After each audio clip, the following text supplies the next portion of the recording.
Welcome back to The Explainer. So when most people hear the word economics, they immediately picture, stock market tickers flashing red and green, crazy complex math equations, or just money. But I really want you to rethink that today.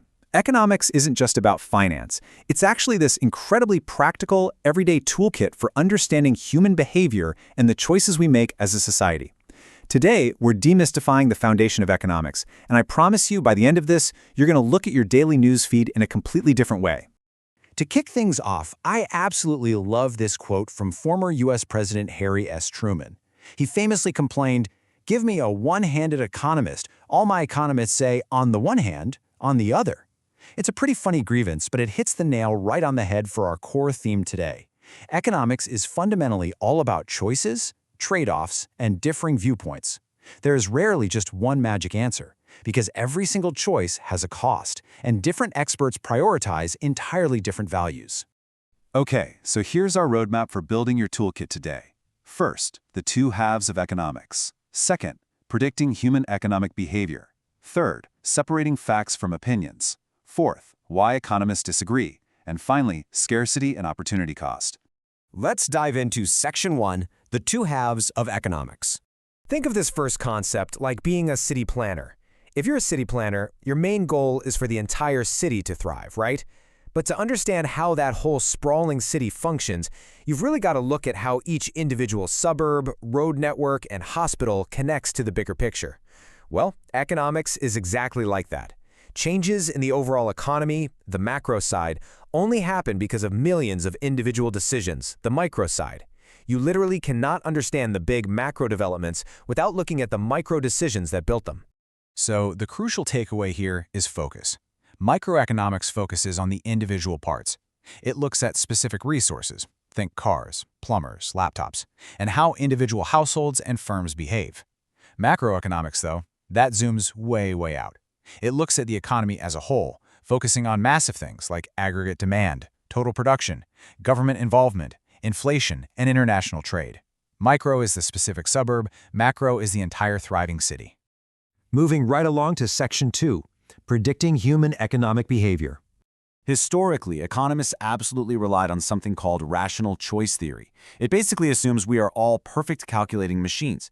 It assumes a person has total self-control, is 0% influenced by emotion, and always logically weighs the costs and benefits to maximize their own personal satisfaction. Under this theory, if the price of a coffee goes up, we rationally predict people will just buy less of it if a cheaper substitute is sitting right there. But come on, we aren't actually robots, are we? If you put a magnifying glass to the human brain, you enter a much newer, super interesting area called behavioral economics. This field basically admits the messy reality. Humans are absolutely not always rational. We have different cravings, varying attitudes, and we constantly make decisions that don't maximize our benefit. Behavioral economics digs into the psychology behind why we sometimes make what look like highly irrational economic choices. Let's look at Section 3, separating facts from opinions. This is a real game changer for consuming media. Economists generally use two very different types of statements. First, you've got positive statements. Think of these as the scientist.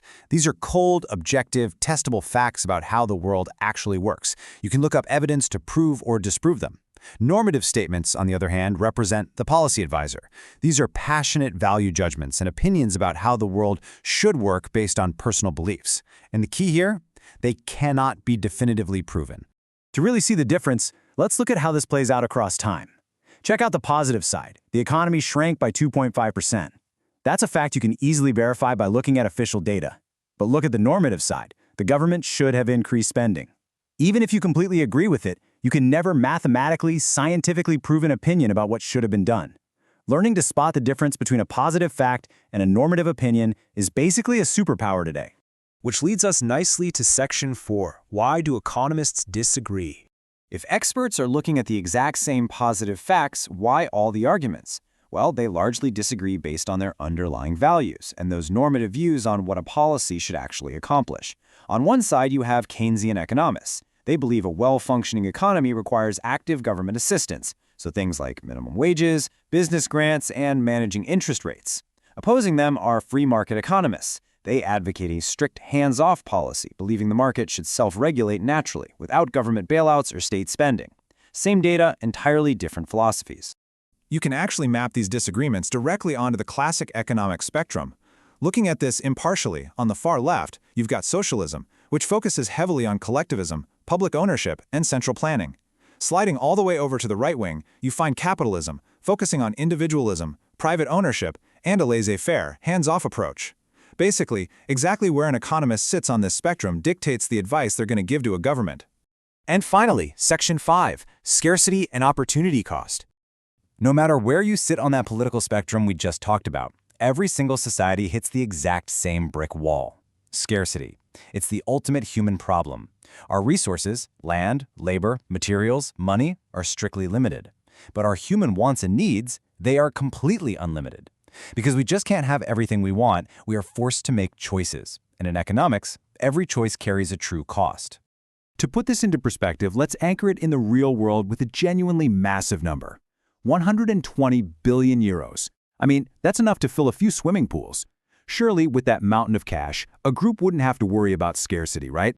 Well, actually, that 120 billion euros represents the planned total government expenditure for 2025 from our source data. It's spread across social protection, health, housing, education, the whole 9 yards. And what is so fascinating here is that even a government with 120 billion euros is heavily constrained by scarcity. They're desperately trying to juggle infrastructure, housing crises, and climate action, all while managing national debt. They have to slice up this massive pie incredibly carefully.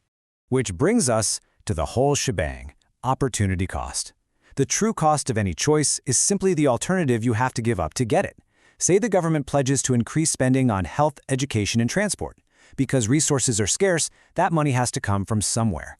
By making those specific pledges, they are explicitly choosing to take money away from other critical areas, maybe agriculture, tourism, or housing. Every single choice has a hidden cost. So, as we wrap up this explainer, I want to leave you with a thought. Now that you've got this toolkit, you know about micro and macro lenses, rational versus behavioral choices, and the harsh reality of scarcity and opportunity cost, the next time you see a politician making a bold, normative statement about what the budget should be, how will you use your new skills to spot the true opportunity costs behind their promises? Think about what is really being given up. Keep this toolkit sharp, and we'll see you in the next explainer.